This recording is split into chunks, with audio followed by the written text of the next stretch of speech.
CAA देश का कानून है, इसको कोई रोक नहीं सकता और हम सीएए को लागू कर सीएए का कानून रिलीजन की बुनियाद पर बनाया गया, जो आर्टिकल 14 का ग्रेव वायलेशन है। आपके मुंह से कभी औरंगजेब का नाम नहीं आता। जितने मंदिरों को तोड़ फोड़ करे तब आपको नहीं लगता अरे मेरे हिंदू भाइयों का तोड़े, मेरे हिंदू भाइयों का मंदिर बदल दिए। कैसी प्रोटेस्ट? ऐसी प्रोटेस्ट उन मुसलमानों के लिए जिनका देश में वो माइनॉरिटी नहीं है। सालों की देरी के बाद भारत में आखिरकार नागरिकता संशोधन कानून 2019 लागू हो गया है। गृह मंत्रालय ने लोकसभा चुनाव 2024 से कुछ ही दिन पहले सोमवार को सीए के कार्यान्वयन के लिए नियमों को अधिसूचित किया है। इस बीच सीए को लेकर विपक्ष और सत्ता पक्ष के बीच जुबानी जंग छिड़ गई है। सीए का विरोध करते हुए एआईएमआईएम प्रमुख असदुद्दीन ओवैसी ने नियमों को अधिसूचित करने के समय पर सवाल उठाया है। उनका कहना है, आप क्रोनोलॉजी समझिए, पहले चुनाव का मौसम आएगा, फिर सीए के नियम आएंगे। सीए पर हमारी आपत्तियां जस की तस हैं। सीए विभाजनकारी है और गोडसे की सोच पर आधारित है, जो मुसलमानों को दोयम दर्जे का नागरिक बनाना चाहता था। सताए गए किसी भी व्यक्ति को शरण दें, लेकिन नागरिकता धर्म या राष्ट्रीयता के आधार पर नहीं होनी चाहिए। सरकार को बताना चाहिए कि उसने नियमों को 5 सालों तक क्यों लंबित रखा और अब इसे क्यों लागू कर रही है। एनपीआर एनआरसी के साथ सीए का उद्देश्य केवल मुसलमानों को लक्षित करना है, इसका कोई अन्य उद्देश्य नहीं है। सीए एनपीआर एनआरसी का विरोध करने के लिए सड़कों पर उतरे भारतीयों के पास फिर से इसका विरोध करने के अलावा कोई और विकल्प नहीं होगा। बीजेपी ने चुनाव को सामने रखकर ही हालत मजबूरी में अपने पॉलिटिकल लॉसेस को देखते हुए उन्होंने ये फैसला लिया है।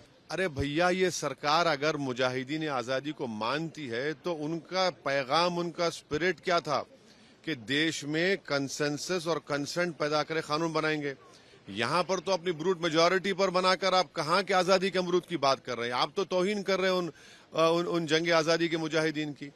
और अगर छोटा सा तबका खिलाफ है तो भारत में आज एक बहुत बड़ा तबका जो संविधान को चाहता है और मोहब्बत करता है, वो ये कह रहा है कि सीएए का कानून रिलीजन की बुनियाद पर बनाया गया, जो आर्टिकल 14 का ग्रेव वायलेशन है। इसीलिए हम सरकार से डिमांड करते हैं कि उसको वापस लिया जाए सीएए कानून को। ओवैसी के खिलाफ बीजेपी की दावेदार माधवी ने एआईएमआईएम प्रमुख से भारत में मुसलमानों की चिंता करने के लिए कह दिया। मुंह में जो है बोलने लग गए हैं, तो आप औरंगजेब का नाम ले लीजिए ना। उन्हों कौन सा कोई अच्छा करे, तो आपके मुंह से कभी औरंगजेब का नाम नहीं आता। उन्होंने इतने सारे कत्ल करे हैं हिंदुओं का नहीं आता। आप उन पर तरस नहीं आता। तो उन्होंने जितने मंदिरों को तोड़ फोड़ करे तब आपको नहीं लगता अरे मेरे हिंदू भाइयों का तोड़े, मेरे हिंदू भाइयों का मंदिर बदल दिए। तो इसके बारे में आपका आवाज तो नहीं निकलता। तो निकलेगा किसका? आप कहां से निकलेगा आवाज? आपको सिर्फ वो सारे हरकत करके दिखाने के लिए जिससे आपका वोट बैंक बढ़ जाएगा, जिससे आप अपने खुद के मुसलमान जानते हैं भैया कि आज उनके लिए 40 सालों में कुछ नहीं बदला। 4000 की तनख्वाह लेते हैं मस्जिदों में। बताइए तो सही, आप क्या मिलता है 4000 से?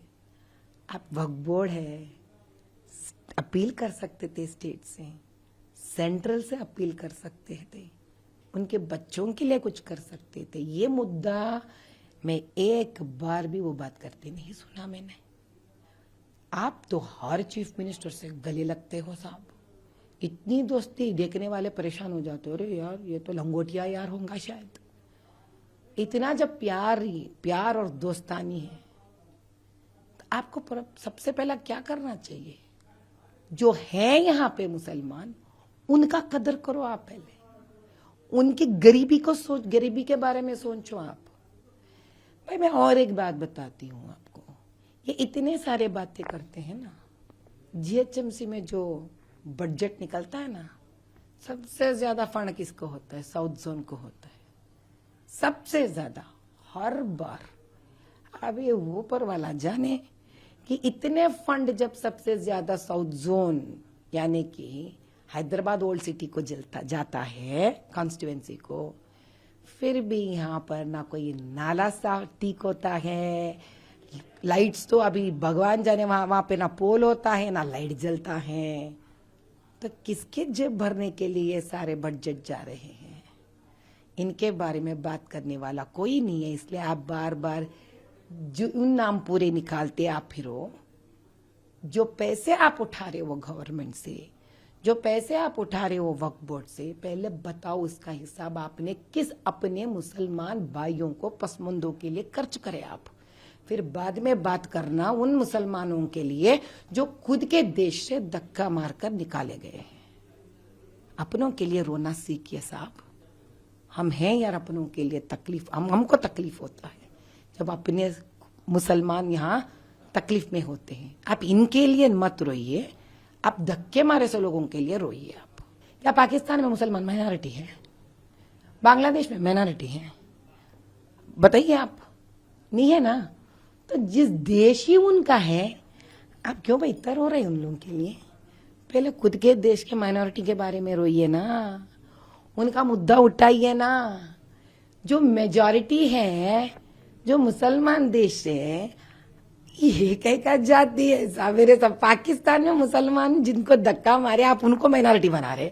अगर आप प्रोटेस्ट करते थे मोदी भाई से पहले, वो जो इंस्टेंट ट्रिपल तलाक है ना, जो शरिया में भी नहीं है, अगर आप उसके लिए करते थे प्रोटेस्ट कि मोदी भाई मैं प्रोटेस्ट कर रहा हूं अपने लड़कियों के लिए, जो इंस्टेंट ट्रिपल तलाक जो शरिया में भी नहीं है हमारे लिए, जाति हो रहा हमारे लड़कियों के लिए, अब तब प्रोटेस्ट करना था। अब तब प्रोटेस्ट करना था कि भाई आपके हिंदू के औरत और लड़कियों के तो हक मिलता है मैके में बराबर लड़कों को दिए जैसा, हमारे में नहीं है, अब हमारे लिए क्यों नहीं देते? अगर उसके लिए प्रोटेस्ट करते थे ना, बड़ा ही मजा आता था मेरे लिए। अब अगर बात कर लें कि ये सीए है क्या, नरेंद्र मोदी सरकार द्वारा पेश किए गए सीए का उद्देश्य सताए गए गैर मुस्लिम प्रवासियों को भारतीय नागरिकता प्रदान करना है, जिनमें हिंदू, सिख, जैन, बौद्ध, पारसी और ईसाई शामिल हैं, जो बांग्लादेश, पाकिस्तान और अफगानिस्तान से पलायन कर 31 दिसंबर 2014 से पहले भारत पहुंचे हैं।